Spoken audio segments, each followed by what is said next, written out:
यह बहुत ही शानदार पिरामिड के मम्मी की मूवी है। मूवी को लास्ट तक पूरा देखना, तभी आप पूरी मूवी समझ पाओगे। और वीडियो को लाइक कर दीजिए और चैनल को सब्सक्राइब कर दीजिए। तो चलिए शुरू करते हैं। मूवी शुरू होती है, हमें 300 साल पहले का समय दिखाया जाता है, जिसमें हमें मिस्र देश दिखाया जाता है, जिसका राजा फिरौन था। वह एक लड़की को बहुत पसंद करता था, पर वह लड़की उसके बजाय उसके पृष्ठ को पसंद करती थी।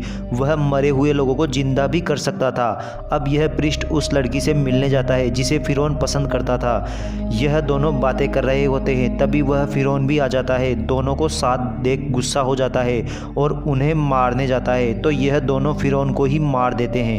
वह लड़की पृष्ठ से कहती है कि ये लोग तुम्हें मारे उससे पहले तुम यहाँ से भाग जाओ। वह कहता है कि मैं खुद को मार लूंगी और तुम मुझे वापस जिंदा कर लेना, और वह मर जाती है। फिर उनके लोग पृष्ठ को ले जाते हैं। फिर पृष्ठ के लोग उस लड़की की बॉडी चुरा लेते हैं। वह उसे जिंदा करने लगता है, तब वहाँ फिरौन के लोग आ जाते हैं। वह पृष्ठ को पकड़ लेते हैं, उसे सजा देने वाले होते हैं। वह उसे जिंदा ही मम्मी में बदल देते हैं। उसे पट्टी बांधकर ताबूत में बंद कर बहुत से कीड़े छोड़ देते हैं और उसके ताबूत को बहुत ही खास किस्म की चाबी से बंद कर देते हैं, क्योंकि वह जानते थे कि अगर पृष्ठ आज़ाद हो गया तो चारों तरफ तबाही आ जाएगी, और उसे एक बहुत बड़ी मूर्ति के नीचे दफनाया जाता है। इस तरह वक्त गुजरता गया, पूरा शहर ज़मीन में गड़ता जा रहा था। यह वह ज़मीन थी जिसके लिए काफ़ी जंग लड़ी जाती थी कि हम इस ज़मीन को जीते, लेकिन किसी को भी पता नहीं था कि इसके नीचे पृष्ठ की मम्मी है, जो सालों से ताकतवर होती जा रही है। इसके बाद वहाँ एक फ्रेंच सोल्जर भागते भागते उस मूर्ति के पास आ जाता है। जो उसके पीछे भाग रहे थे वो डर के वहाँ से भाग जाते हैं। तब ज़मीन में कुछ होने लगता है, वहाँ की मिट्टी बाहर आने लगती है। उस सोल्जर का नाम रिक था। वो भी यह सब देखकर घबरा जाता है। वहीं मिट्टी में एक शक्ल बनने लगती है और वो भी परेशान होकर वहाँ से चला जाता है। फिर तीन भाई उसके पास आता है, उसे कोई चीज़ देता है।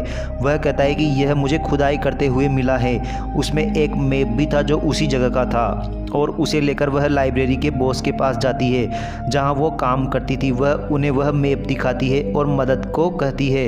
तब वह बॉस कहता है कि वहाँ जाना खतरे से खाली नहीं है, एक बार वहाँ गया तो वापस नहीं आता। वह कहती है कि मुझे वहाँ जाना है। तब उसका भाई वहाँ आ जाता है, तो वह उससे पूछती है कि ये चाबी व मैप तुम्हें कहाँ से मिला। तब वह कहता है कि मैंने इसे एक आदमी से चुराया है, जो एक फ्रेंच सोल्जर था, जो अब जेल में है। वह दोनों सोल्जर से मिलने जेल में जाते हैं। तब वह रिक से उस जगह के बारे में पूछते हैं, तो रिक कहता है कि मेरी एक शर्त है, आज मुझे फांसी होने वाली है। अगर तुम मुझे बचा लो तो मैं तुम्हें उस जगह पर ले जाऊंगा। रिक को फांसी होने वाली होती है, तो इवलिन कहती है कि मैं तुम्हें बहुत से पैसे दूंगी, जो कि उस खजाने से मिलेंगे जिसके बारे में रिक जानता है। वह आदमी लालच में आकर रिक को छोड़ देता है। अब वह तीनों जाते हैं। उस जगह जब वो शिप में थे तो वहाँ कुछ लोग भी खजाने की तलाश में जा रहे थे। इवलिन रिक से कहती है कि उस जगह एक किताब भी दफन है। फिर ये लोग उस जगह पर पहुँच जाते हैं। वहाँ जाकर इवलिन उन्हें वो मूर्ति दिखाती है और कहती है कि इसका आधा हिस्सा ज़मीन के अंदर है। ये लोग उस जगह ज़मीन के अंदर जाते हैं। वहाँ बहुत अंधेरा होता है, तो इवलिन एक शीशे को रोशनी की तरफ घुमाती है, तो रोशनी उस शीशे से टकराकर बाकी शीशों तक पहुंचती है और वहां उजाला हो जाता है। अब इवलिन, उसका भाई व रिक के अलावा वो आदमी भी था जो रिक को फांसी देने वाला था, वो एक जगह कीमती पत्थर देखता है। जब वह एक पत्थर निकालता है वह टूट जाता है, उसमें से एक कीड़ा निकलता है और उसके शरीर में घुस जाता है, और वह परेशान होकर दीवार से अपना सिर मारता है, जिससे उसकी मौत हो जाती है। अब ये लोग रात के समय आग के पास बैठ जाते हैं। वह दूसरे लोगों को भी देखते हैं जो खजाने की तलाश में आए थे। वह सब बैठे होते हैं, तभी कुछ लोग उन पर अटैक कर देते हैं। वो लोग फिरौन के सैनिक थे जो इस जगह पर पहरेदारी कर रहे थे। ग्रुप का लीडर इन सब से कहता है कि मैं तुम्हें एक और दिन दे रहा हूं, उसके बाद तुम यहाँ से हमेशा के लिए चले जाओगे, क्योंकि मैं नहीं चाहता कि कोई पृष्ठ को आज़ादी दे, नहीं तो चारों तरफ तबाही आ जाएगी। वह तीनों इनकी नहीं सुनते और अगले दिन खजाने की तलाश में लग जाते हैं। दूसरे ग्रुप को एक बॉक्स मिलता है, उस पर एक संदेश लिखा था कि यदि कोई ये बॉक्स खोलेगा उसे वह आत्मा नहीं छोड़ेगी। वह लोग नहीं मानते और बॉक्स को खोल देते हैं। उसके अंदर एक बुक थी जो पृष्ठ उस लड़की को जिंदा करने के लिए पढ़ रहा था। उस बुक में एक जगह ऐसी बनी थी जो इवलिन के पास जो चाबी थी वह लग सकती थी। वह लोग बैठे होते हैं, तो ऊपर से ताबूत आके गिरता है। वह ताबूत देखते हैं तो उस पर भी वैसा ही निशान होता है। वह उस ताबूत को खोलते हैं जिसमें से काफ़ी धुआं निकलती है और एक कंकाल। इवलिन कहती है कि मैंने आज तक ऐसा कंकाल नहीं देखा। जब रात को सब सो रहे होते हैं तो इवलिन वह बुक रिक के पास लेकर आती है और अपने पास वाली चाबी को लगाती है।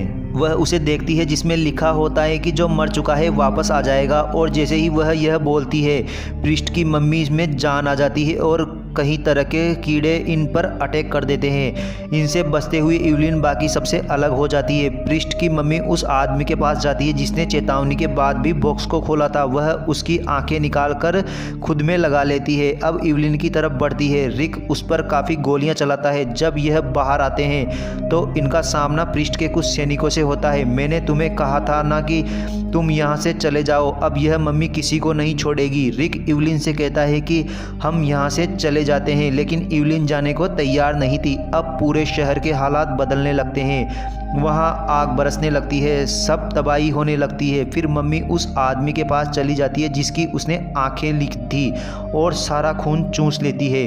ये सारे उस जगह पर जाते हैं। रिक उस पर काफ़ी गोलियां चलाता है लेकिन मम्मी पर कोई असर नहीं होता। पर वहाँ एक बिल्ली आ जाती है जिसे देखकर वह मम्मी डर जाती है और वहाँ से चली जाती है। रिक वहाँ सैनिकों के पास जाता है और पूछता है कि वह बिल्लियों से क्यों डर रही थी। तो वो बताते हैं कि बिल्लियाँ भी हमारे साथ इस जगह की सुरक्षा कर रही है और यह बिल्लियाँ उस पर अटैक कर देती है, इसलिए वह डरता है। वो लोग कहते हैं अगर वह जिंदा हुआ, उसमें पावर आ गई तो वो किसी से नहीं डरेगा। वो लोग समझ जाते हैं कि यह मम्मी अब हमें नहीं छोड़ेगी। तब इवलिन कहती है कि जब उसने मुझे पहली बार देखा तो उसने मुझे उस नाम से पुकारा जिस नाम से वो उस लड़की को पुकारता था। उस जगह के सैनिक कहते हैं कि यह तो बहुत बुरा हुआ। जब वह जिंदा होगा तो सबसे पहले तुम्हारे पास आएगा, तुम्हें मनाएगा, लेकिन उससे पहले वो उन 3 लोगों को मारेगा। लेकिन 3 लोगों में से एक आदमी वह बुक लेकर भाग जाता है। रिक अपने कुछ साथियों के साथ उस आदमी का पीछा करने जाता है। वह देखता है कि प्रिस्ट की मम्मी पहले से ही वहाँ पर है। वह उसे मारकर बुक हासिल कर चुकी है। प्रिस्ट सीधा दूसरे आदमी के पास जाता है और उसे भी मार देता है। अब प्रिस्ट पहले की तरह ही दिखने लग गया था। वह मम्मी की तरह नहीं दिख रहा था। वह इवलिन के कमरे में रेत बनकर जाता है और उसके पास बैठ जाता है, उसे उठाने लगता है। तभी वहाँ पर दरवाज़ा तोड़कर रिक आ जाता है। उसके हाथ में बिल्ली होती है। वह जानता था कि प्रिस्ट बिल्लियों से डरता है और इवलिन को बचा लेता है। अब रिक कहता है कि जिस बुक से वह वापस आया उसी तरह दूसरी बुक से उसे वापस भेज सकते हैं। अब वह बुक को ढूंढने के लिए काफ़ी रिसर्च करती है तो पता चलता है कि जैसे ये बुक प्रिस्ट के ताबूत के पास थी वैसे ही वह गोल्डन बुक भी किसी मूर्ति के नीचे दबी हुई है और वह उस जगह के दूसरी तरफ है। अब ये वहाँ जाने लगते हैं तो देखते हैं कि वहाँ के सारे लोग प्रिस्ट के गुलाम बन चुके हैं। अब प्रिस्ट इवलिन से कहता है कि तुम मेरा हाथ थाम लो, सब ठीक हो जाएगा। इवलिन ऐसा ही करती है लेकिन वह झूठ बोल रहा था। वह इवलिन को साथ ले जाता है और आदेश देता है कि बाकी लोगों को मार दिया जाए, लेकिन रिक व उसके साथी किसी तरह से जान बचाकर वहाँ से निकल जाते हैं। फिर वह सब कहते हैं कि हमें जल्दी ही वह मूर्ति ढूंढनी होगी और बुक लानी होगी। दूसरी तरफ प्रिस्ट कुछ मम्मी को जिंदा करता है और रिक की तरफ भेजता है और वह जैसे तैसे करके बुक तक पहुंच जाते हैं। रिक को वह बुक मिल जाती है।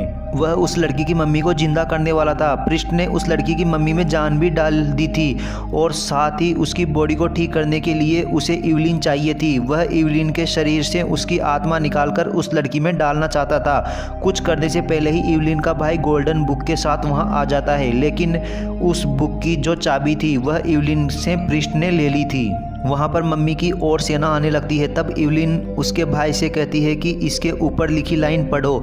रिक मम्मी की सेना से लड़ता है और इवलिन को आज़ाद कर देता है। तभी उस लड़की की मम्मी आती है और इवलिन पर अटैक कर देती है, लेकिन इवलिन का भाई उस बुक को पढ़ने से नहीं रुकता। अब वह मम्मी की सेना उसकी बात मानने लग जाती है। वह आदेश देता है कि प्रिस्ट जिस लड़की को पसंद करता है उसे मार दो।